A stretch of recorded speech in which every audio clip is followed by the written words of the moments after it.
Okay, do me a favor. Just take a deep breath right now. That air you just pulled into your lungs, well, that's the entire focus of a supercritical, really high-tech career, the air quality engineer. In this explainer, we're going to dive into the science and the sheer dedication it takes to protect this resource we all need but can't even see. So, to really get what these engineers do, first we have to understand the problem they're solving. And it's a big one. It's a threat that's literally all around us, but most of the time, you'd never even know it's there. I mean, seriously, think about that for a second. We're pretty good at protecting ourselves from dangers we can see, right? But what about the very air we breathe, every single moment of every day? That's where the real challenge lies. See, a lot of the things that make modern life possible, from manufacturing plants to all kinds of chemical processing, can release fumes and tiny particles into the air. And without someone managing it, those invisible byproducts can be a real risk to our health and the environment. So the big question is, who's standing guard? And that brings us to the stars of our show today. These are the professionals on the front lines, fighting this invisible threat. They're using science, technology, and a ton of ingenuity to protect our lungs and, the whole planet. So what is an air quality engineer? Well, simply put, they're the specialists who are totally dedicated to keeping our air clean. They're the ones designing systems, crunching the data, and making sure regulations are followed to stop pollution right at the source. They're basically our defense against harmful stuff in the air. And, for so many of them, this is way more than just a job. It's a genuine calling. I love this quote from an experienced engineer, James Beach. It just perfectly sums up the motivation, right? It's about taking what you're good at, like science and math, and using it to do some actual, tangible good in the world. But what does doing good really look like on, say, a random Tuesday? Let's get down to brass tacks and see what an air quality engineer actually does day in and day out.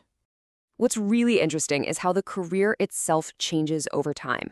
When you're just starting out, you're probably going to be out in the field a lot, getting your hands dirty, overseeing construction, collecting data. But as you get more experience, that role shifts. A senior engineer is more likely to be in the office, managing big projects, mentoring younger engineers, and negotiating with clients and government agencies. And just look at the variety of the work. One day, you could be deep in a super complex permit application for a new factory. The next day, you might be on site inspecting a facility to make sure they're following the rules. Or maybe even negotiating with a company on how to reduce their emissions. It's this wild mix of science, law, and people skills. Now, to handle a job that diverse, you're going to need a pretty impressive set of tools. So let's pull back the curtain and look at the awesome mix of skills and tech that makes all of this possible.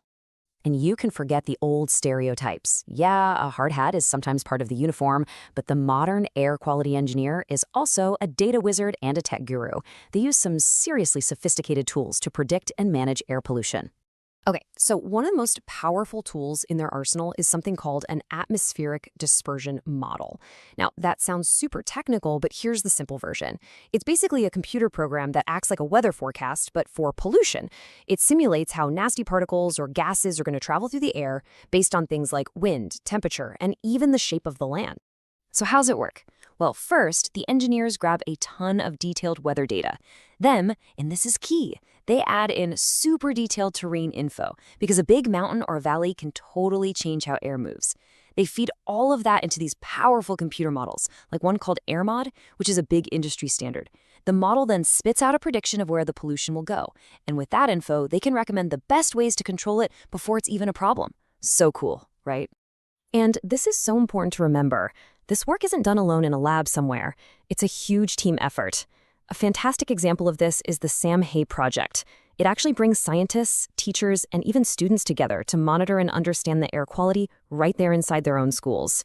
It's just a great reminder that protecting our air is really a job for all of us. So are you feeling a little inspired? If you're sitting there thinking, hey, I could do that, then this last part is for you. Let's map out what it actually takes to become an air quality engineer.